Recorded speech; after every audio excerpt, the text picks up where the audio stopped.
பால் பாண்டியா நாயனோ வா வா. அடே உன்னை பெத்த அப்பண்டா, ஆர்வத்தை செருப்ப காட்டாதடா, போட்டுடா.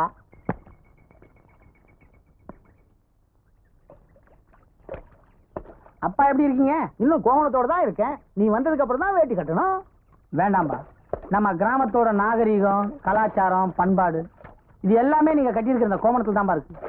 நீங்க மட்டும் உங்க கோவணத்தை அவுத்துட்டீங்கன்னா நம்ம பண்பாட்டையே அவமதிக்கிற மாதிரி ஆயிரும். அப்ப இந்த கோவணத்துல நம்ம கிராமத்து பண்பாடே இருக்குங்கிற? ஆமாப்பா. எங்க அப்பா கோவணம் கட்டிக்கிறாரு, நான் வருத்தப்படுற பையனே கிடையாது.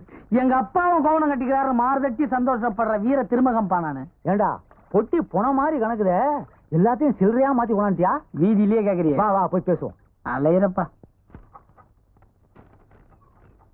என்னடா இது பாயெல்லாம் பட்டணத்துல இப்ப பேப்பர்ல பண்றாங்களா? பாய் இல்லப்பா, உங்க பாய் பால் பாண்டியன் இந்த கிராமத்துல ஆரம்பிக்க போற பிரம்மாண்டமான எருமை பண்ணை திட்டம். இந்த திட்டத்தை விளக்குறேன், கேட்டுங்க. இதுதான் என்னுடைய 1000 எருமைகளை கட்டி வைக்கக்கூடிய எருமை தொழுவம். இதுதான் பால் தொட்டி. நீங்களாம் தண்ணி தொட்டி தான் கேள்விப்பட்டிருப்பீங்க. இங்க நான் ரோடு போட போறேன். இது வழியா தான் வேன்ல மெட்ராஸுக்கு பால் போக போகுது. இது என்னுடைய ஆபீஸ், இது என்னுடைய சீட்டு, அங்க கஜானா. லைனா ஒரு 7 பொண்ணுங்களை வேலைக்கு சேர்க்க போறேன். என்ன அப்பப்ப டைப் படிக்கணும் பாருங்க. வாய பொழக்காதப்பா, அவங்க பக்கத்துலயே உனக்கு ஒரு நாள் கல்வி போட்டு தரேன். அதானே கேட்டேன், என் மவனாச்சே. ஏண்டா கண்ணு, அந்த 1000 எருமையும் பின்னால வருதா? இனிமேதான் வாங்கணும். ஓ, நம்ம ஊர் சந்தையில எருமையெல்லாம் சல்லிசா கிடைக்கும்னு பணத்தை பொட்டியில கொண்டாண்டியா? என்னடா அது பணத்தை எடுப்பேன்னு பார்த்தா நீ நாடகத்தில் நடிச்ச போட்டோ காமிக்கிற? அப்பா இது போட்டோ இல்ல, நான் படிச்சு வாங்கின பட்டம். இதை மட்டும் பேங்க்ல காமிச்சா போதும், லட்ச லட்சமா என் பேர்ல கொடுப்பாங்க. ஓ, நீ பட்டணத்துல பேங்க்ல பணத்தை போட்டு வச்சுட்டு நம்ம ஊர்ல வந்து வாங்கிக்கிற. நீ செய்யறது நியாயம் தான், வழிப்பறிப்பு அதிகமா தான் இருக்கு. நீங்க கிராமத்திலே இருக்கிறதால அரசாங்கம் போடுற திட்டங்கள்லாம் உங்களுக்கு தெரிய மாட்டேங்குது. எல்லாரும் வேலை கிடைக்கல கவர்மெண்டே குத்தம் சொன்னா எப்படி? அரசாங்கத்தோட சுய வேலை வாய்ப்பு திட்டத்தின் பிரகாரம் என்ன மாதிரி பட்டதாரி இளைஞர்கள்லாம் இப்படி எருமை பண்ண ஆரம்பிச்சா கவர்மெண்ட் அதுக்கு ரொம்ப சப்போர்ட் பண்ணுது. அதை நம்பித்தான் நம்ம ஊர் பேங்க்ல கடன் வாங்கி ஒரு 1000 எருமையை வச்சு எருமை பண்ண ஆரம்பிக்கிறத நான் முடிவு பண்ணிருக்கேன். அப்போ எல்லாமே கடன் தானா? எனக்கு பயமாவே இருக்குப்பா. பயப்பட வேண்டியது நாம இல்லப்பா, நம்ம கடன் கொடுக்குற பேங்க்காரன்.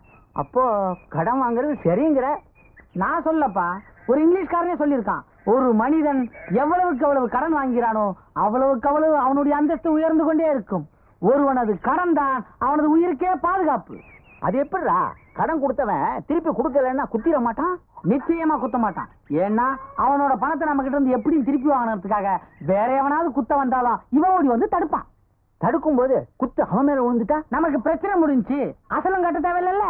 இதுல மட்டும் நான் முன்னுக்கு வந்துட்டுன்னு வச்சுங்க, எல்லாருக்கும் வட்டியோட சேர்த்து ஒரு எருமையும் போனஸா கொடுத்துருவேன். என்னன்னு எப்ப வந்தீங்க? படிப்பெல்லாம் முடிச்சிட்டீங்களா? படிச்சது மட்டும் இல்லமா, பிளானோட வந்திருக்கேன். நீங்க எப்ப வருவீங்கன்னு பெரியப்பா கனவா கண்டுட்டு இருந்துச்சு. ஏப்பா அப்படியா? பெரியப்பா, அண்ணன் வேட்டி சட்டை வெள்ளையா இருக்கிறத பார்த்தா ஏகப்பட்ட சம்பாரிச்சிருக்கும் போல தெரியுது.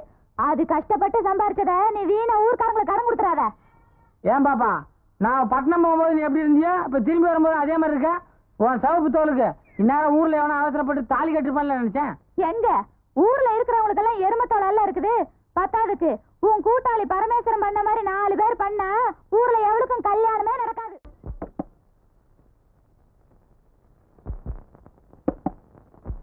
என்ன தெரியல? என்னையே உனக்கு அடையாளம் தெரியலன்னா இன்னும் உனக்கு அந்த வியாதி சரியாகலன்னு தான் அர்த்தம்.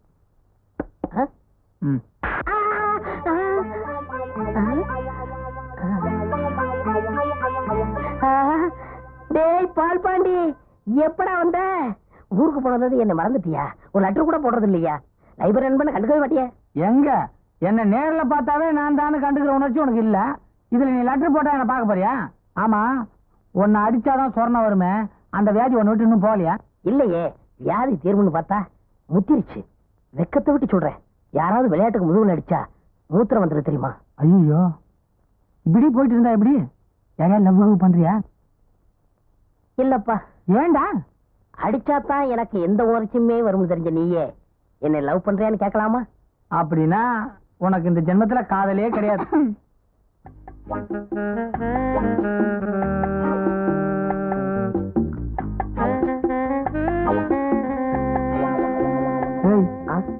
அது எதுக்குடா உன்னைய பாத்துட்டு இருக்கு? அந்த பொண்ணு இப்ப மட்டுமா பாக்குது? நான் லைப்ரரியில சேர்ந்ததுல இருந்து பாக்குது. அந்த பொண்ணு ஏன் பாக்குது, எதுக்காக பாக்குது தெரியல. எனக்கு என்னமோ பண்ணணும் போல தோணுது. ஆனா என்ன பண்றதுன்னா தெரியலப்பா. என்ன பண்ணணும் அதுக்கிட்டே கேட்டு வரேன்.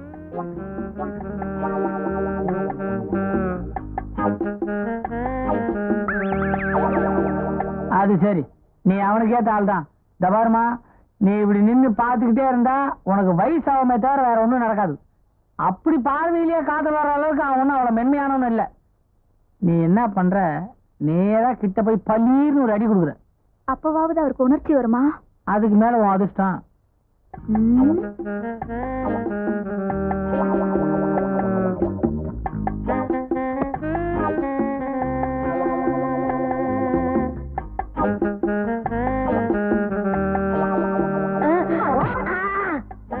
முதுகுல அடிச்சா என்ன வரும்னு தெரியாம அடிச்சு விட்டிய பெண்ணே. தண்ணி லைப்ரரி பாத்ரூம் பண்ணிட்டியா? வாசக நண்பர்களே மன்னிச்சிருங்க. மன்மதலீலையை வென்றார் உண்டோ? கும்பிடுங்க. யாரு? தம்பிதாரையா? என்னப்பா அனாவசியமா ஒரு வீட்டுக்கு வரமாட்ட? என்ன விஷயம்? ஒண்ணும் இல்ல, உங்க பொண்ணு சரோஜா எங்க லைப்ரரியில புக் வாங்கிட்டு வந்தாங்க. தேதி முடிஞ்சு போச்சு, வாங்கிட்டு போலான்னு வந்தேன்.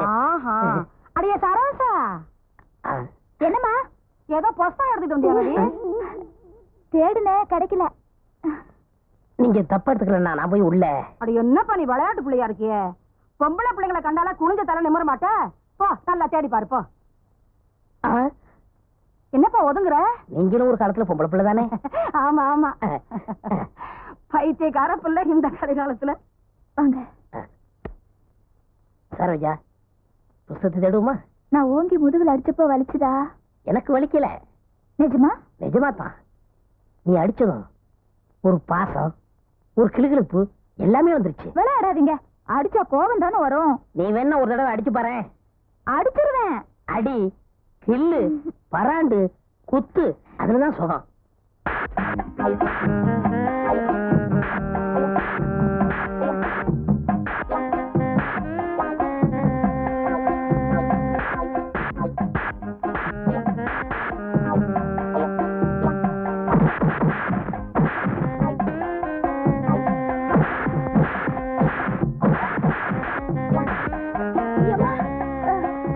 பாத்ரூம் போற மாதிரி பெட்லயும் போயிடாதீங்க.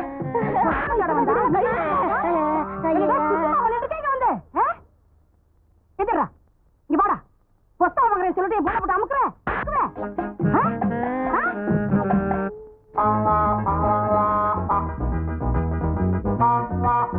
என்ன பார்த்து அவர் அடிக்காதீங்க, நானே அடிக்கிறேன். ஏன்டி அவனை மடை மேல படுக்க வச்சுக்கிட்டு நீ அடிக்க வேண்டாம், நான் தான் அடிப்பேன். அதுல ஏகப்பட்ட விவகாரம் இருக்கு. விவகாரம் இருக்குடி, விவகாரம் இருக்கு. இவ அண்ணங்காரன் இருக்கானே, அவன் தாலி கட்டாதவன், அவனுக்கு இவன் தம்பி தானே. அத்தை, எங்க அண்ணன் போடாத 3 முடிச்சு சேர்த்து 6 முடிச்சா போடுறேன். சத்தியமா? சொல்ல. நீங்க சொல்லுங்க. நீ சொல்லு. நீங்க சொல்லுங்க. ஏன் இப்படி எல்லாம் அடிச்சுக்கிறீங்க? எங்களுக்கு அடிச்சுக்கிட்டா தான் காதல் வரும். அப்படி ஒரு கதை இருக்கும். நீ சொல்லு. நீங்க சொல்லுங்க. ஏதாச்சும் பண்ணுங்களேன். கொன்னுடுங்க கொண்டாமா. நீங்க சொல்லுங்க. ஏண்டா பாண்டிய, பேங்க்ல போய் ஆபீசரையும் பார்த்தாச்சு. அவர் கடன் கொடுக்கறேன்னு சொல்லி விட்டாரு. சந்தையில இருக்கிற அத்தனை எரும மாட்டுங்களையும் ஒன்னா சேர்த்து விட்டான். அவ்வளவு சாணிகளா போட்டுக்கிட்டு நிக்குது. மாட்டுக்காரனுவோ நம்ம நம்பி வந்திருக்கானுவ. பேங்க்காரன் பணத்தோட வருவாரா வரமாட்டாரா? ஏப்பா நம்ம என்ன சேர்த்துக்கிட்டே கடன் கேட்டுருக்கான், வருவானா வரமாட்டானு பயப்படுறதுக்கு. நமக்கு வரப்போற பணம் எங்க இருந்து வரப்போகுது தெரியுமா? கவர்மெண்ட் கஜானால இருந்து நேரா பேங்க் போய் பேங்க்ல இருந்து இங்க வரப்போகுது. கவர்மெண்ட்ல பட்டதாரிகளுக்காக பண்ற உதவியில இந்த 1000 எருமாடுலாம் மிக சாதாரணம்பா.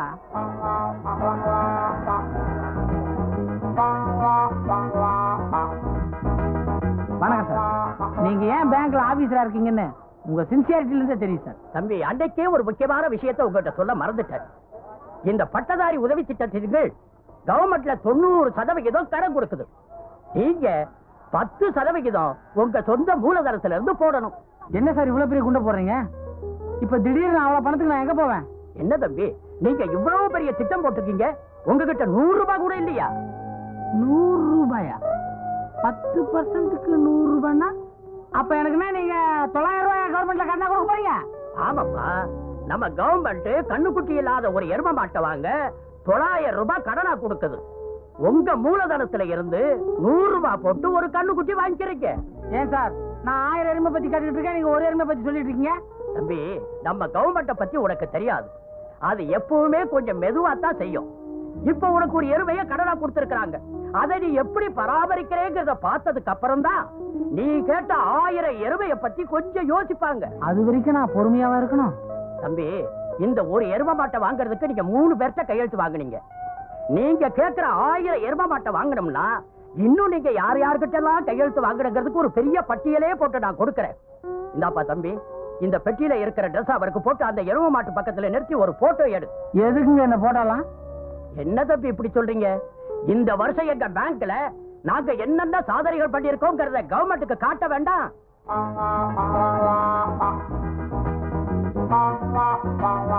அப்பா காவேரி விநாயகா, உன்னை நம்பிதான் இந்த தொழிலை நான் இன்னைக்கு ஆரம்பிக்கிறேன். உலகத்துல டென்மார்க் எப்படி பால் பண்ண தொழில சிறந்து விளங்குதோ அதே மாதிரி இந்த தமிழ்நாட்டை உருவாக்கணும்ன்றதான் என்னுடைய நீண்ட நாள் லட்சியம். இந்த லட்சியம் நிச்சயமா நிறைவேறும். ஏன்னா தமிழ்நாட்டுல நிறைய எருமைங்க இருக்குது, அதுமே புறம்போக்கு இருக்குது. ஆனா மேய்க்க ஆளுங்க தான் இல்ல. உன்னோட பார்வை மட்டும் என்னுடைய பால் பண்ண திட்டத்து மேல விழுந்தா போதும். உனக்கு எடைக்கு எடை சாணி தரேன்னு வேண்டிக்கோ. பட்டணத்துக்கு போய் படிச்சு பட்டம் வாங்கி பணம் சம்பாதிப்பேன்னு நினைச்சா நீ என்னடான்னா மாட்டை வாங்கிட்டு வந்து என்ன சாணி எடை போட சொல்றியா? என் தலையெழுத்துறா. எங்க சாணி? இதான் நமக்குள்ள இருக்கிற தாழ்வு மனப்பான்மை.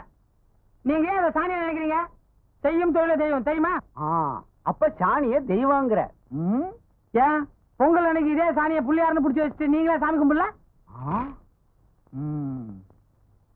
இப்ப நாம எதை எப்படி நினைக்கிறோமோ அது அப்படிதான். இத சாணின்னு நினைக்கலாம், அதே நேரத்துல எரிவாயுக்கு பயன்படுற ஒரு ரசாயன பொருளா நினைக்கலாம்ல. இதுக்கு இங்கிலீஷ்ல பேரு கோபர் கேஸ். உன்னை இவ்வளவு செலவு பண்ணி படிக்க வச்சதுக்கு சாணியை பத்தி தெரிஞ்சுக்கிட்டதான் லாபம். தெரியாம தான் கேக்குறேன். இதை எடை போட்டு நீ என்ன பண்ண போற? என்னைக்குமே ஒரு பட்டதாரி முட்டாள்தனமா செய்ய மாட்டான்பா. இப்ப சாணியோட அளவு கூடனாலோ குறைஞ்சாலோ மாட்டுக்கு உடம்பு சரியில்லைன்னு அர்த்தம். உடம்பு சரியில்லாத ஒரு மனுஷனால எப்படி சரியா உழைக்க முடியாதோ அதே மாதிரி உடம்பு சரியில்லாத ஒரு எருமையால சரியா பால் கொடுக்க முடியாது. இப்ப தெரியுதுங்களா நான் எதுக்கு சாணி எடை போட சொன்னேன்னு? என்னமோ அல்வாவா அள்ள சொல்ற மாதிரி சொல்ற.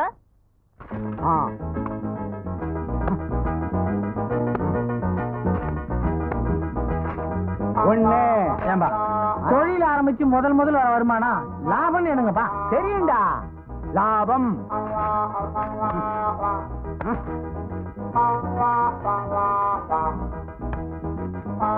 5 கிலோ 500 கிராம். டாக்டர் என்கிட்ட 4 கிலோ 500 கிராம் இருக்கும்ல சொன்னாரு. ஓ, நீங்க கண்ணு குடிச்சு சேர்த்து எடை போட்டிருக்கீங்களா? அப்ப கரெக்ட் தான். எருமை நல்லா ஆரோக்கியமா இருக்கு. என்ன பொறுத்த வரைக்கும் சாணி கணக்கு கரெக்டா இருக்கு. நிச்சயமா இருக்கா? ஏன் காலையில இதே அளவு சாணி எடுத்து தண்ணியில கரைச்சி வாச தெளிச்சனே, அது எந்த கணக்குல சேர்த்தி? எனக்கு ஒரு சந்தேகம். என்ன? இவ்வளவு எருமை போட்டது தானா? ஆமா, எனக்கும் அதே சந்தேகம் தான். ஐயா முனிசிப்பு, இந்த பாரத்துல ஒரு கையெழுத்து போட்டு கொடுங்களேன். ஆமா, பேங்க்ல ஏற்கனவே நீங்க ஒரு எருமை மாடு கடனா வாங்கியிருக்கீங்கல்ல? ஆமாங்க. நீங்க மட்டும் பெரிய மனசு பண்ணி இதுல ஒரு கையெழுத்து போட்டீங்கன்னா தமிழ்நாட்டை இந்தியாவிலேயே அதிக எருமை உள்ள ஒரு மாநிலமா நான் மாத்தி காட்டுறேங்க.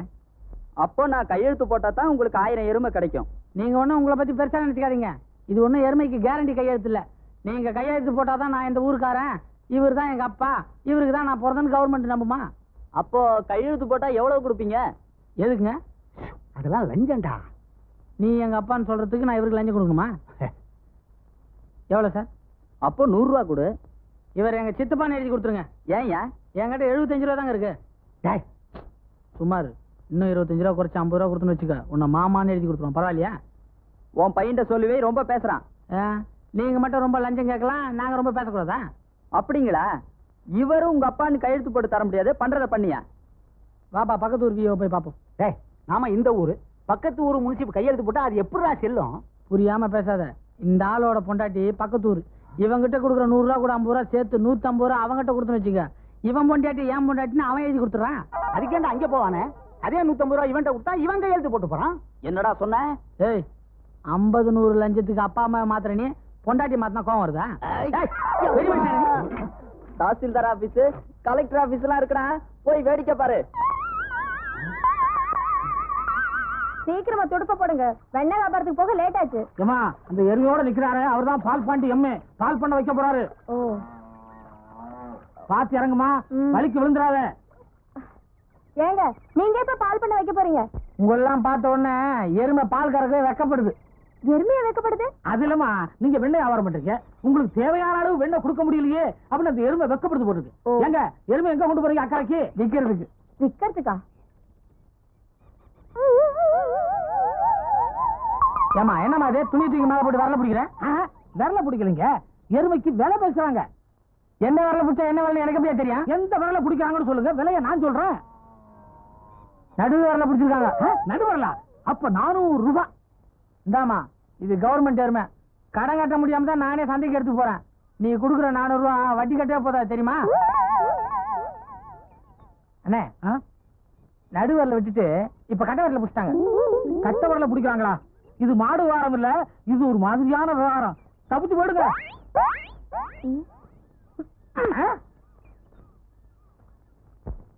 பொதுமக்களே, இந்த எருமை சாதாரண எருமை அல்ல, அரசாங்கத்தோட எருமை. இதை நான் விற்பதற்கு காரணமே என்னுடைய சொந்த கஷ்டம் அல்ல, அரசாங்கத்தோட கஷ்டம். எனக்கு கொடுத்த 900 ரூபாய் கடன் தொகையை உடனடியாக திருப்பி தர வேண்டி அரசாங்கம் எனக்கு இதுவரை 9 முறை சீட்டு அனுப்பியுள்ளது. என்னுடைய இந்த 900 ரூபாய் அரசாங்கத்துக்கு சென்றால்தான் அவர்கள் பல நல்ல திட்டங்களை நிறைவேற்ற முடியுமாம். அதுவும் இல்லாமல் ஒரு பட்டதாரியான நான் கவர்மெண்ட் கஜானாவை நிரப்ப வேண்டிய காலகட்டத்தில் இருப்பதால் என்னுடைய அருமையான இந்த எருமையை விற்க வந்திருக்கிறேன். இந்த ஏலம் கேட்க வந்த உங்களை ஊக்குவிப்பதற்காக நான் ஒரு பரிசு திட்டம் வைத்திருக்கிறேன். அதாவது யார் இந்த எருமையை அதிக விலைக்கு வாங்குகிறார்களோ அவருக்கு என்னுடைய இந்த பட்டமளிப்பு உடையை இனாமாக தர இருக்கிறேன். ஆரம்பிக்கலாமா? சீக்கிரம் முடியா, பணத்தை வாங்கிட்டு போலாம். இந்த அருமையான எருமையின் குறைந்த விலை 501. மலேசியா பினாங்கை சேர்ந்த செல்வி நந்தினி சக்கரவர்த்தி அவர்கள் தன்னுடைய 27வது பிறந்த நாளை தமிழ்நாடு சேலம் ஜில்லாவில் அவர் இருக்காரா? கூறுவது அவர் இருக்காரா? நீ யாரு? நான் யாரா இருந்தா உனக்கு என்ன? அவர் இருக்காரா இல்லையாங்கிற சொல்ல. நீ யாருன்னு சொல்லாம நான் ஏண்டி சொல்லணும்? நானா? நான் ஒருத்தனுக்கு பொண்டாட்டி. கிண்டலா பண்ற? ஏய் சும்மா டிடின்னு பல்ல தட்டி கையில கொடுத்துருவேன். நான் ஒருத்தனுக்கு பொண்டாட்டினா உனக்கு என்னடி அவளை கிண்டல் தெரியுது? தெரியும்டி. நீ எதை மனசுல வச்சுட்டு பேசுறேன்னு ஒல்ல இருக்கேன்னு பாக்குறியா? பின்னிடுவேன். பின்னியா என்ன பண்ணுவ? எனக்கு பிறந்த நாள் அம்மா அப்பா பண்ண ரேடியோல வாழ்த்து சொல்லிட்டு இருக்காங்க. நீ வந்து வம்பா பண்ற? என்ன பத்தி தெரியாது உனக்கு? என்ன பண்ற பாரு. ஐயோ பதறக்கு வர நீ பாத்துட்டு என்ன பண்ற? யார் இப்படி சண்டை போடுறீங்க? அம்மா அண்ணே. எப்படியோ வீட்டை கண்டுபிடிச்சிட்டேன்.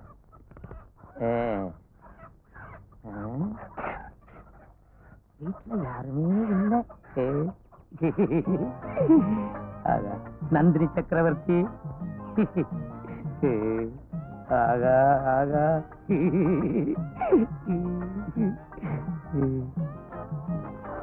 நந்தினி சக்கரவர்த்தி, இந்த சிவப்பு கொடிய உன் காலில் சமர்ப்பிக்கிறேன். உன் தலையில நான் தான் இந்த செம்பருத்தி பூவை வைப்பேன். ஆமா, இந்த பெனாங்கு கடின்னு ஒண்ணு கடிப்பிய கடிய அந்த புதுசாருக்கு கோவம் வந்துடும். அவர் ரொம்ப நல்லவர். எனக்கு அவர் மேல ஒரே ஒரு வருத்தம், இவ்வளவு உயரத்துல வீட்டை கட்டி வச்சிருக்காரு. இந்த மலையில நீ ஏறி ஏறி உன் காலெல்லாம் வலிக்கும் இல்ல, நான் அமுக்க விடுறேன். நந்தினி நந்தினி அமுக்கிறேன்.